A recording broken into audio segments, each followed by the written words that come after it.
I can't sleep and I lay and I think. Night is hot and black as ink. Oh God, I need a drink of cool, cool rain. Love, rain on me.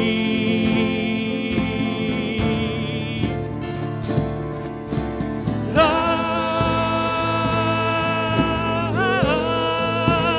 rain on me. Rain on me. Rain on me.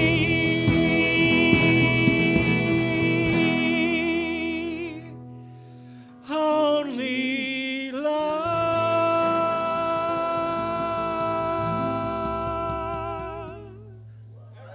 Woo, all right.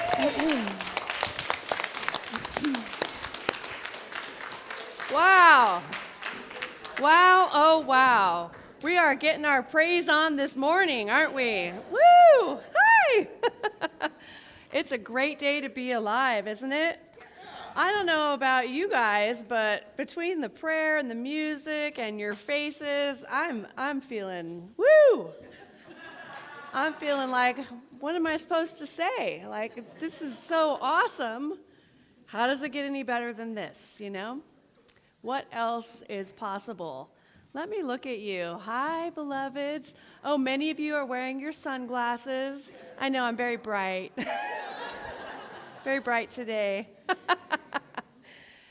What about that sunshine?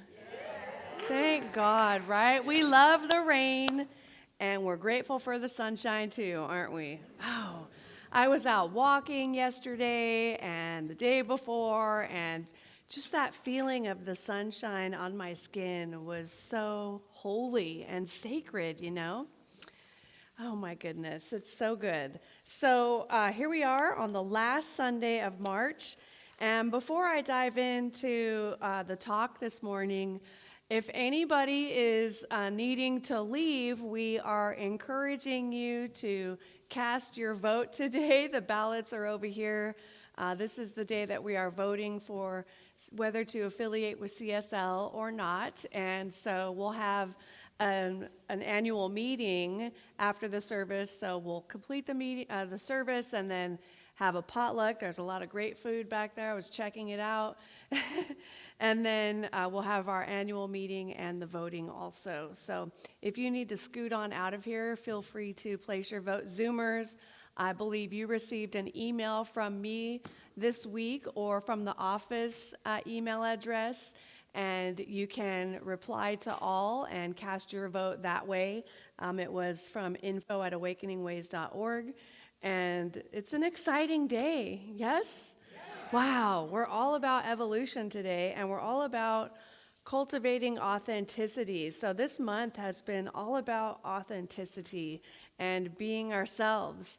And we've learned so much this month, and I love doing a little review. So for those of you who missed one or two Sundays or missed the whole month, I'm going to catch you up right here, right now.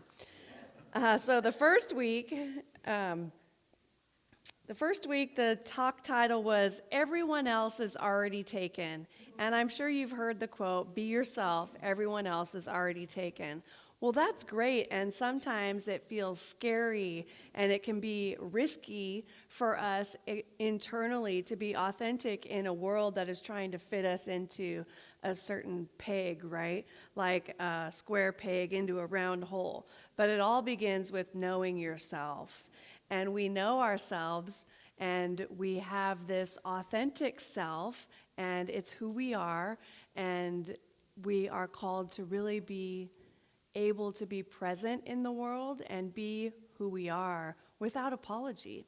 And so the dictionary defined authenticity as the quality of being authentic, and the definition of authentic is not false or copied, genuine or real. So you don't have to try to be like other people.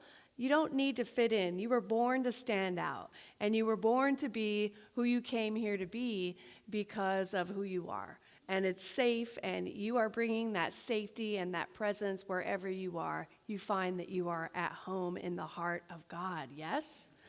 So on page 50 of Brene Brown's book, The Gifts of Imperfection, she offered the definition that authenticity is the daily practice of letting go of who we think we're supposed to be and embracing who we are. And I shared some personal stories about my experience, my call to ministry.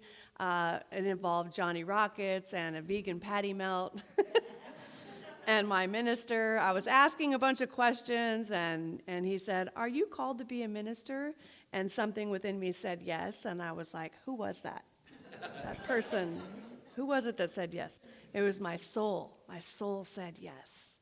And so each one of us can have that same experience. Not to say yes to being a minister, unless you really want to, but to listening to that call of our soul, right? What is it calling us to be? We've said no for long enough. And then I shared about the golden Buddha and how there was this Buddha that was protected and hidden and covered in plaster so that it wouldn't be found in a war. And then years later, like thousands of years later, there was a group of monks and they were chiseling away and they could see this gold coming out, like shining in the sunshine, right? And they started chiseling away at that plaster until it was revealed that they had a solid gold Buddha. Wow. And we have that within us. The plaster for us is what we've put on to be accepted or to feel like we are approved of and to be okay in the world. And the call for us is to chip away at that plaster and reveal the golden Buddha within us, because it is awesome and you are awesome. And then there was a little bit about Dr. Seuss, who said, "Today you are you.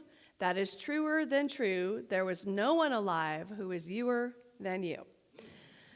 And I also talked about the bacon story, and when you are paying attention to what's happening, you have an awareness, not just an internal awareness, but social awareness, right? Like what's happening in the world around you, wherever you find yourself, and the power that we have to transform situations by being who we are, by being loving and kind and shining our light, like letting people see that golden Buddha. Why not? Why not? It is so good. And then week 2 was all about dropping the masks and bushels.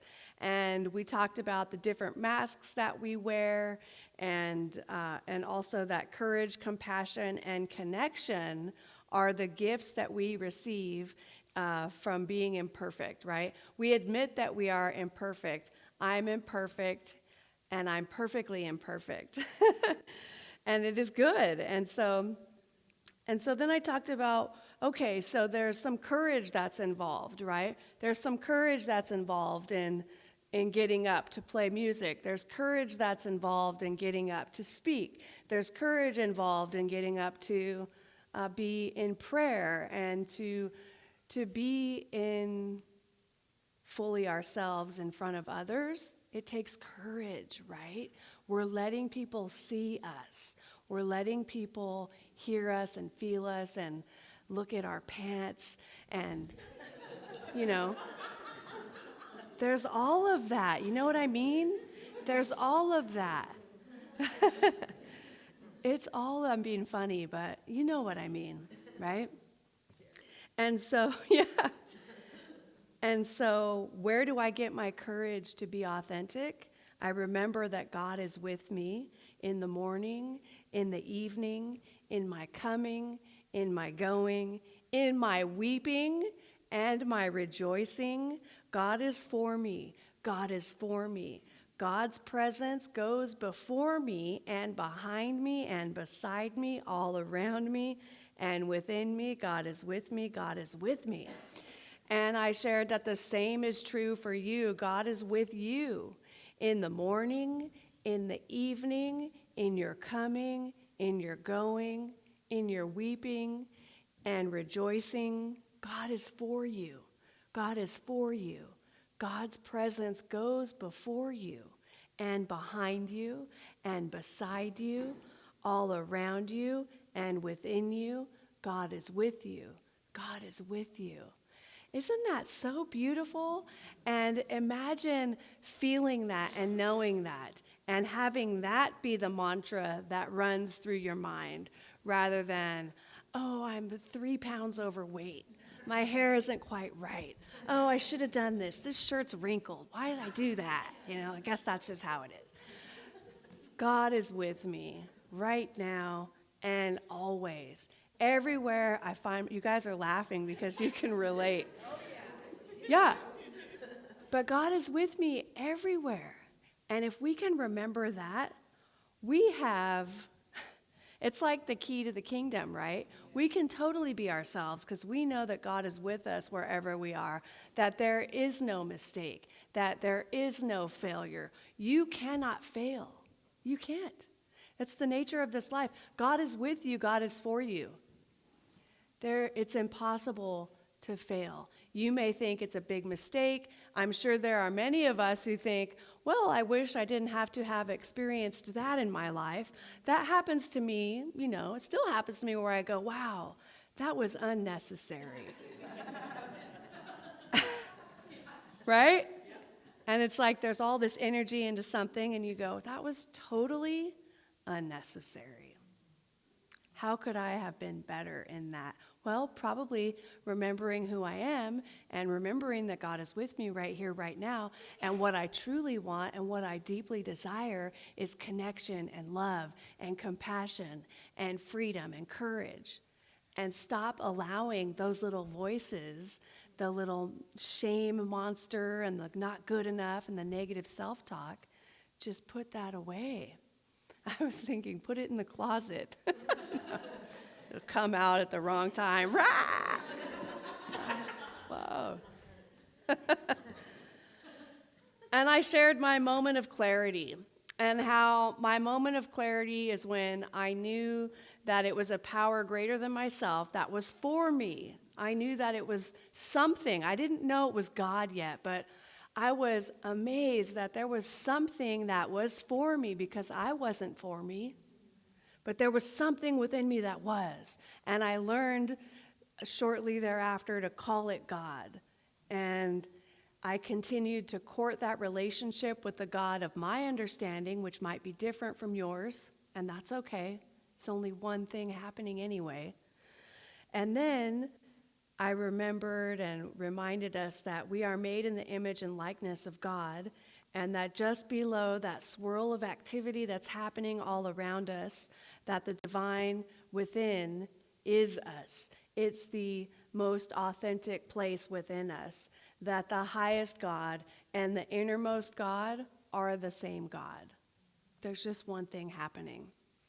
And then we moved into week 3. I think week 2 was my favorite. So we moved into week 3, and that was all about boundaries. Boundaries build bridges. Right? Boundaries build bridges. And so we are spiritual beings having a human experience, and we're playing this game of being human. And there are some ways of being that we need to master, such as boundaries, having good boundaries. So we teach other people how to treat us, and if our boundaries are not clear, where one person ends and the other begins, we might find ourselves angry, irritated, annoyed, and resentful, and we're projecting it onto the other person. They did this and they did that. God, what that, that feeling? But really, you had control, you had the power within you all along. And that's the power to set the boundaries for yourself. Now, the boundaries that we have already exist. You know when someone crosses a boundary. You're like, whoa, wait a minute, wait a minute. Maybe not out loud, right? But in you, Do you ever, somebody starts talking and you step back? You're in their space, or they're in your space, right? Boundaries, though, we tend to think it's about the other person, but it's ours to do.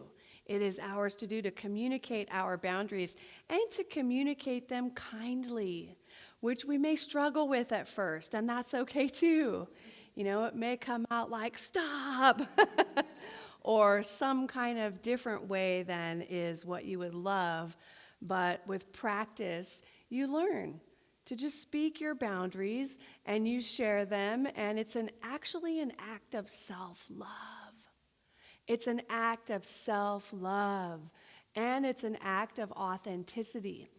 And so you have your boundary, and then doing and stating, being clear with your boundary creates a bridge for others because they know where the boundaries are. I talked about going to the train station. We were on a walk a couple years ago, and I saw the spikes, you know, on the entrance, or on the exit, not the entrance, the spikes on the exit, and it was like, do not go that way, right? How cool would it be for us to have such clear boundaries? We have them, but sometimes we don't communicate them. Okay, so that was fun. We practiced saying no. We practiced saying no. Remember that? No, no, no. And we practiced saying it kindly. At first it's like, no. But it's like, no. No. No. Nope. No. All right. I shared my plan for self-care and reminded everyone that spiritually speaking, we are a life without boundaries, no birth, no death, but the all in all. And then we concluded last week with that energetic boundary setting meditation where we said our name and we imagined a circle of light above us and all around us that served as our energetic boundary, declaring that the space inside was our space and no energy could enter that space. Now, this really works. It is a powerful tool, and I used it several times this week because what that does for me is the result is that I experience inner peace. I'm not hooked. I get to remain calm and present and not take on that negative energy because many of us are empaths, right? And we just tend to absorb what is ever in the environment around us. Now, the good thing about being here is we're open and we're absorbing like love and good vibes and great energy. And so we take this energy out in the world and we want to maintain this energy, right? We don't need to move to Mount Shasta and get away from everybody. We want to be in the world, but not of the world, to be in the world and experience ourselves and shine our authentic light to others, not hide under a bushel. Yes? Yes. All right, so that was fun. And so here we are in our final week. Now, there is no way, today's all about no approval needed. There is no way to talk about authenticity without addressing the elephant in the room, which are feelings of shame and unworthiness. So shame is universal in the human experience. And as I was studying this, I got really clear about some things, and it was like the missing piece of the puzzle to complete what happens within me sometimes. So shame is universal, and it is that feeling that I am not enough. It is that fear of being unlovable that convinces us that if we work harder, if we keep some parts of ourselves hidden from others, or if we change ourselves, maybe, just maybe, we will finally become enough. And then we will be worthy of the love and connection from others. So as we learn what shame actually is and what triggers that shame for us, we will be able to recognize it and move through it with our sense of worthiness, and it becomes a guide for us for the areas that we do not yet love and accept about ourselves. Does anybody have any of those? Right. So no, not me. It is in those areas we are seeking It's those areas that we start to seek approval from others. Like we don't accept it about ourselves, so we start to try to get others to validate and approve of us, right? But Brené Brown observed that because true belonging only happens when we present our authentic, imperfect selves to the world, our sense of belonging can never be greater than our level of self-acceptance. Wow. So there was nothing lacking within us when God created us and declared all creation good. And there was nothing lacking when we arrived on the physical plane as newborns. And there is nothing lacking now. When I look out at you, I see perfect beings of light and love. I don't care what you say about, well, what about this?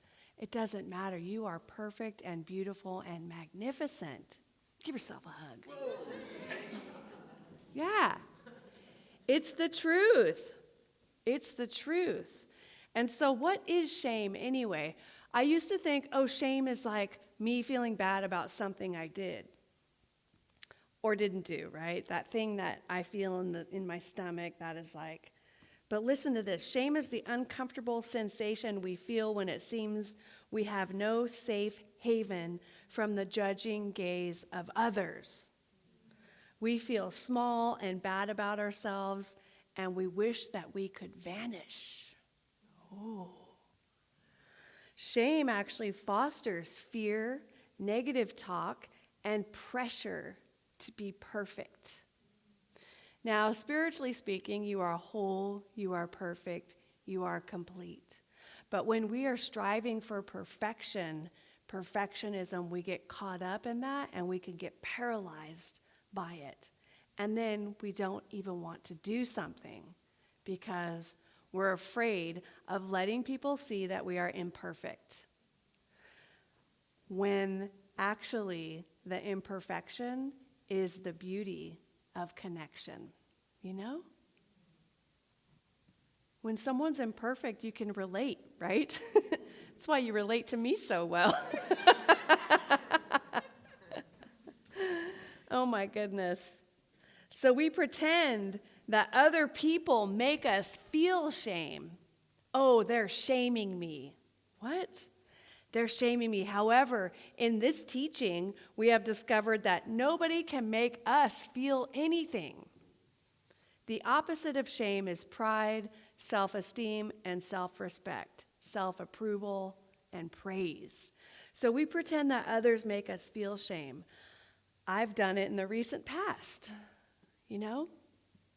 And so the clarity for me was that, oh, that shame is a universal thing that is just as part of being human as our skin is, right? We've got skin. Everybody has skin. Look around. Everybody has it. Everybody also has that little shame seed, and everybody also has the love seed, but we have the shame and the fear, and sometimes we think we're the only ones that have that, and then we isolate, and we stay home, and we become afraid. We don't want to be with people because there's fear, and it's like it just explodes into this massive storm of shame. So it can make us feel unworthy and is often triggered by a sense of failure, and it can be difficult to shake off.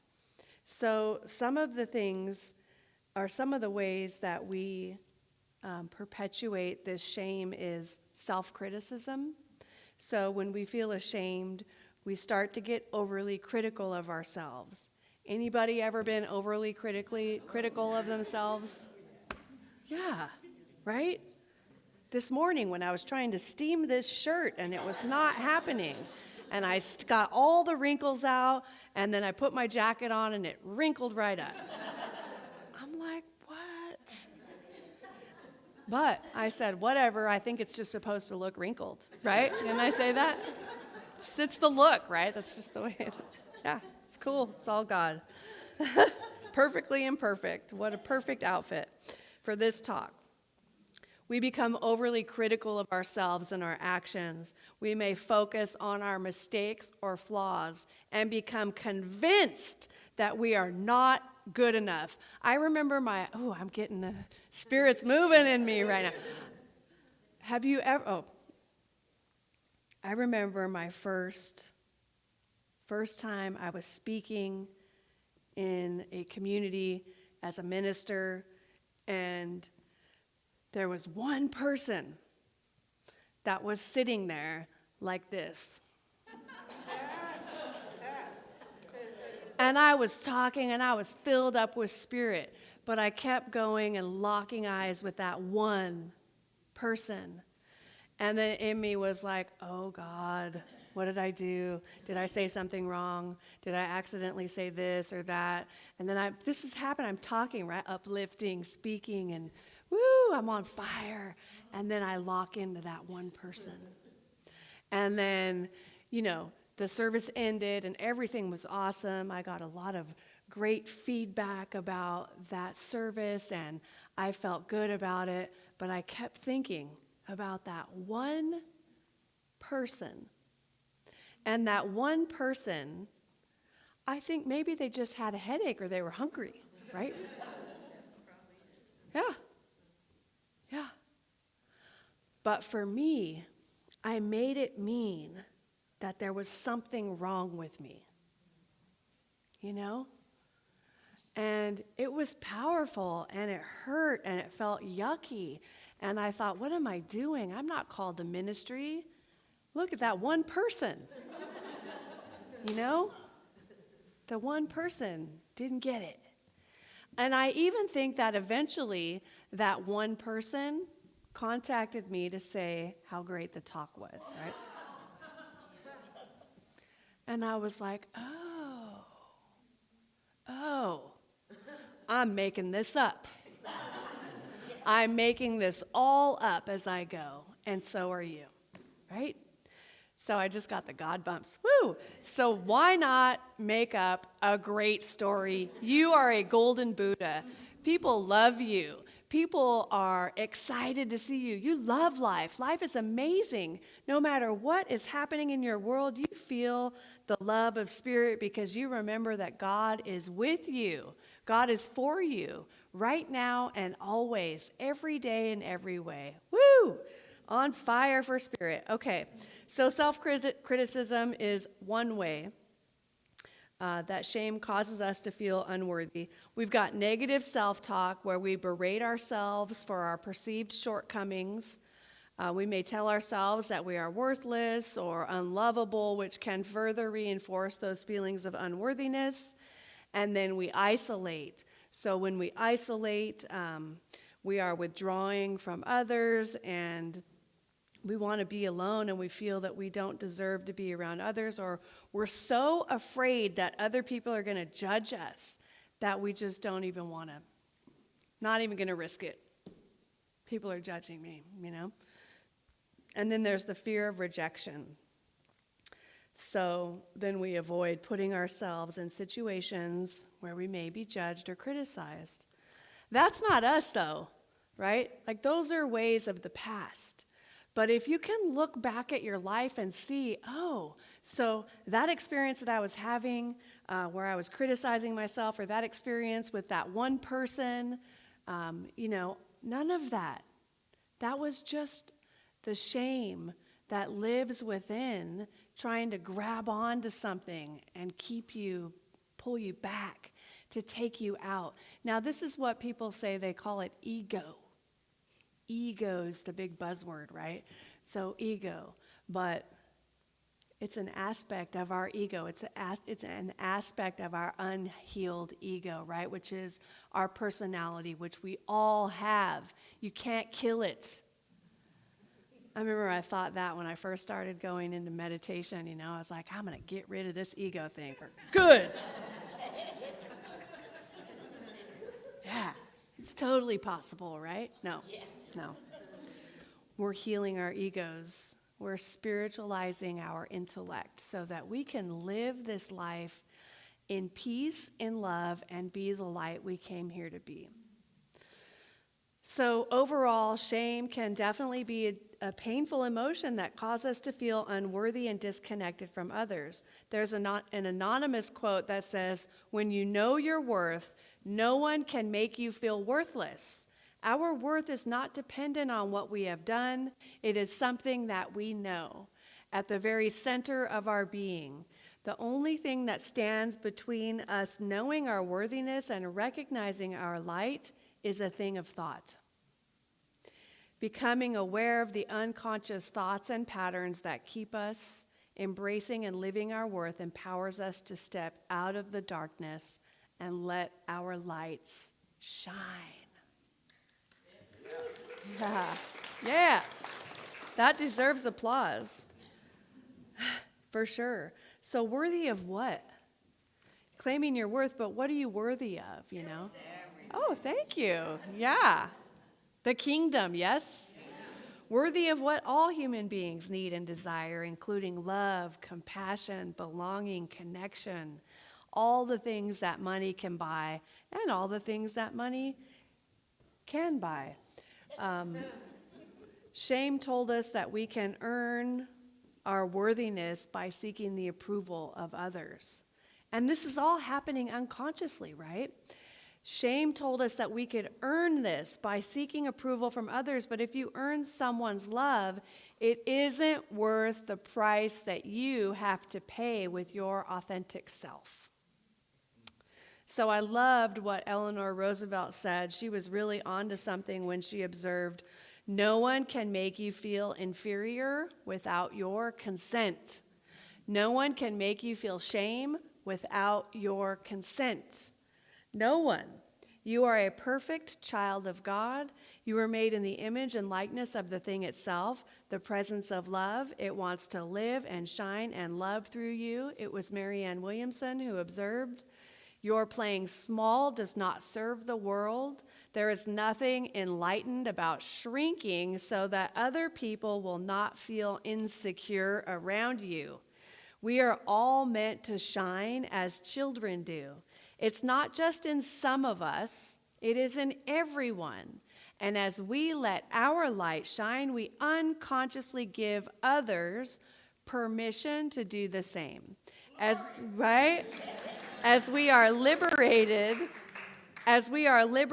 from our fear, in parentheses, shame, our presence automatically liberates others. She also said, we ask ourselves, who am I to be brilliant, gorgeous, talented, and fabulous? That's shame talking. And then she said, actually, who are you not to be? You are a child of God. So friends, this week, let's behave that way. Let's behave like we are children of the divine. And if we believe that we already are behaving that way, let's do it a little more. Let's take it a little bit deeper. Let's take it another step and be kind and loving. Be aware of the situations around us and be present to the fact that there is a power within you that wants to love and live and shine. And yeah, you can transform any situation with the power of thought, but you have to be present yourself, and you are, and it is good. And I am grateful. You are worthy, I am worthy, and I am loved. And so it is. I'm going to thank you. Hear, hear. Hallelujah. All right, yeah, so there we go. Travis is coming up. Now, as he prepares for our closing prayer, I invite you to do the little shuffle. We call it the religious science shuffle. You know, shake your legs, crack your ankles, scratch your nose, put your right leg in, put your right leg out.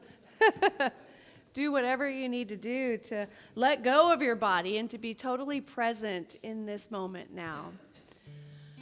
And take a deep breath with me right here.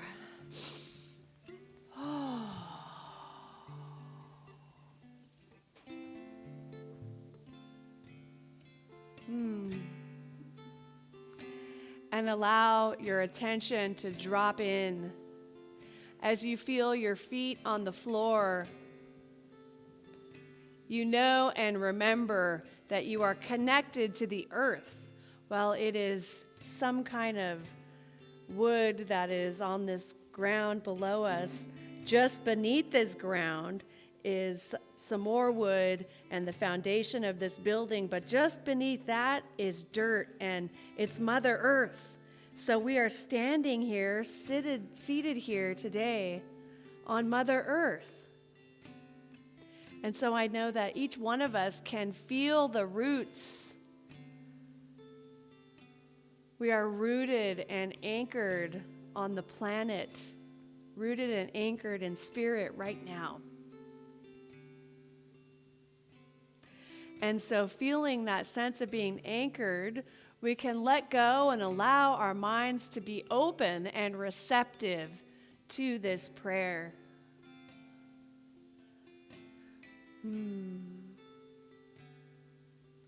I'm so grateful in this moment to remember with every fiber of my being that spirit is all that there is.